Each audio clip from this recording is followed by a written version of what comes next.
What's good, guys? Coronavirus lockdown day 5. Let's just talk about the things that are going well. Right now, Aldi have donated a lot of fresh fruit and vegetables to nurses, doctors, police services, firefighting services as well. So that's really good to see that that's happening. And they're also allowing those guys to be served first if they have ID. So no need to be lining up and waiting outside for 40 minutes if you're in Costco's. That's something that Marks and Spencer's, Aldi's, and a lot of shops are doing. When I went out yesterday, literally all the shops I saw was doing that, including Boots and the Pound Store. They had lines that were going way outside, just like I showed you in the video yesterday when we were at the post office. And what that means is that you could be waiting out there for anything up to half an hour to an hour when it comes to those places. So it's nice to know that if you've done a 12-hour shift and you've left the hospital and you haven't got any food, and as I said, the shelves are starting to be repacked now, so that's another positive thing for our emergency services. So just big shout out to those guys, because after a tired day or tired night, they can come in and then they can show their badge, their ID, and those stores will be able to let them just go into the store, do their shopping and get served first. And I think that is a massive plus for our first responders. So listen, just want to say a big shout out to them. A lot of things are happening though around the planet in a positive way. When you look at places like Venice, when you look at places like Vancouver, and you look at places like Arizona as well, some of the wildlife and sea life is starting to come back into the fray. And guys, we have to remember that this was theirs before it was ours. Yeah, we're the ones that had gone in and taken the places that they were living and used it for our own. So when these animals now are seeing no human activity, what do you think they're thinking? They're thinking, happy days, let's go back in and claim what's ours. Now, it's not exactly like that, but what it does is it shows disruption that we have made as humans in those environments, and how the animals really feel about it. The fact that they're coming back into those environments shows how much of a mess we've really made of everything in terms of our overpopulation. When you go to places like Hong Kong, you can see that they're not really building out, they're building higher. So in that respect, maybe we could take some of that advice as well. If you go around places like London, you'll notice how flat it is in comparison to some other cities. So if it means that we have to build up as well as building wide, then we could really deal with that infrastructure in a different way. So, and speaking of infrastructure, I wanted to talk about quick responders and how countries like South Korea have done really well, how Germany have done really well, the likes of Turkey. And listen, these countries have got tons and tons and tons and tons of infections. But what they have is they have low death rates. I mean, South Korea yesterday reported just 146 infections. Now, why do you think that is? Let's be straight here. Let's be straight. A lot of the money in the UK and America has gone into the military services. So when you see our soldiers and our troops on television, you see them, they're well equipped. They have every piece of equipment known to man in regards to their safeguard. Yeah, they are well protected, well fitted before they go into action. The same cannot be said about our emergency services in regards to doctors and nurses. Here we are coming up to the 3-month mark now. So this broke in December. Media was on top of it in January. So end of December, end of January, February, March. So 3 months into play from when this first broke out in China. And the differences are as such. When South Korea got their first infection, they were already testing people. They were mass testing. In the UK, after 56 days of our first coronavirus, we're still trying to find ventilators. We're still trying to find testing units. This is unprecedented, guys. For a country who have poured so much money into the military in terms of preparation, why haven't they done that with us? Yeah, we're the people that are working and paying taxes. We're the people that really are the most important. And this kind of goes in two different ways. Remember, I'm not saying me personally, but you guys voted them into power. And I think this is a good look when it comes to the next elections and it comes to the next midterms and it comes to the next local councils polling, that we take a good look and find out why is it that we have responded so late and not just responded late, but just been completely unprepared for this. With South Korea, they went through the MERS virus, and the MERS virus took only 58 lives. But what it did is it made them prepare for the next global pandemic or epidemic, if it's a localized issue. And in regards to that, they have been out flooding testing kits to everybody else. I mean, right now, the UK have had 100,000 people tested. South Korea, which population is just slightly less, 10 million less than ours, they have 400,000 tests. That's 4 times as much people are being tested. And that means that they have the facilities and infrastructure to implement that. And all that says for us is we've had our priorities in the wrong place.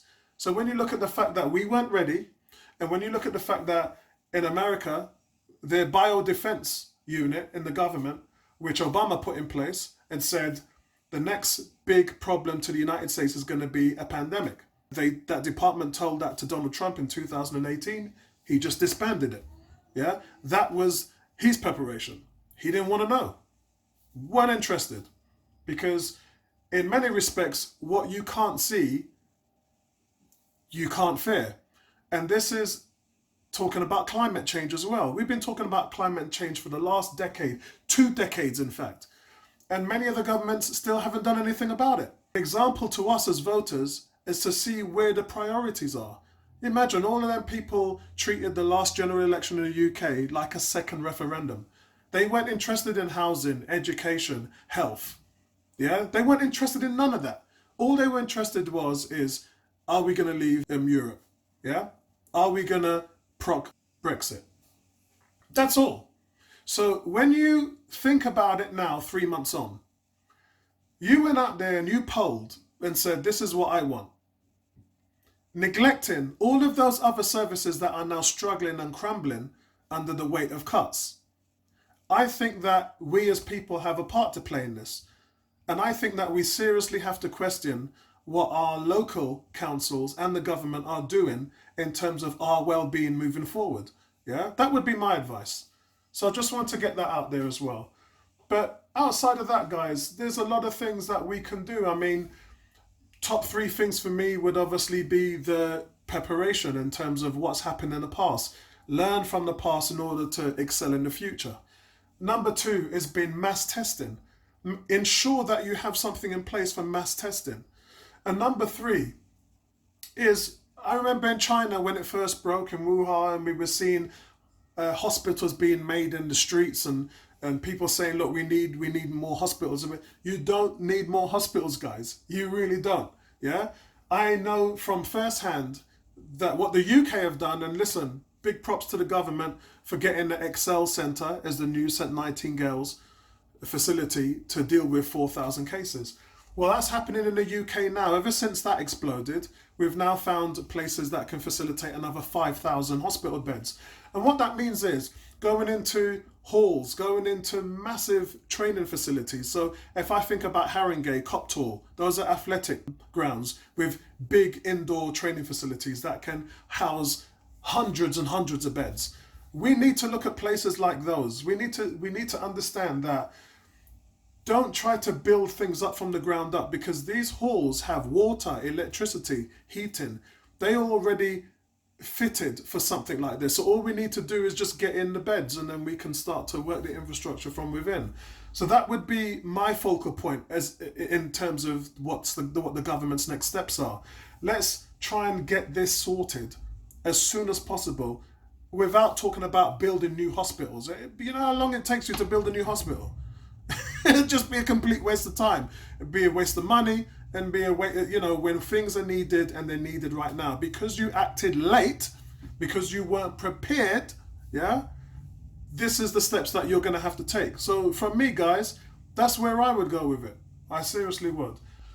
Not that much fun stuff today. Last night we watched the last episode of Picard, and it was very refreshing and very enlightening. And I say that because I had talked about Picard was going along the lines of human AI wars, and it's something that we've seen in Terminator, we've seen it in The Matrix, we've seen it in so many different type of films and shows and everything that shows humans versus AI. And I think where I came from in episode 9 was I didn't want to see that. I didn't want to see them go down the same route. So I really had high hopes for this last episode, and you know what? It surprised me because first of all, it was the human heart and the human passion that had driven them not to go through that AI human war, humans against the Simps. We learned a lot of things as well last night. We actually learned that the Romulans, we always said that the Romulans were an offshoot of the Vulcans in Star Trek. And that didn't seem the case. One of the guys had quoted that when the Romulans first came to Vulcan. Now, for him to say when the Romulans first came to Vulcan, that means that the Romulans existed outside of the Vulcan planet and their life and history and everything else. Whereas we were led to believe that they were offsprings of the Vulcans. So it was really smart. I don't know whether you guys picked that up, but I definitely picked that up straight away.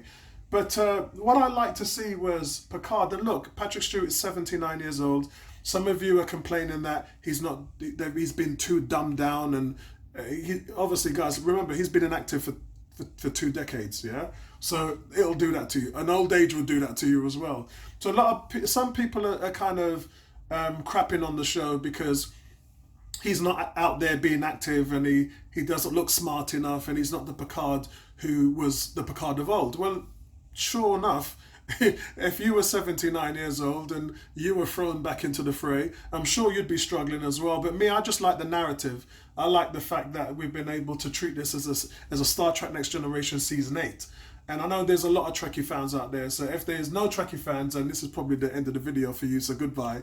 But I just wanted to say I was really delightful in the way they played it out, and it was very emotional to my heart as well, because we've all come to love Data, and we've all come to love the banter that he's had with the Next Generation crew, especially his relationship with Geordi and Picard.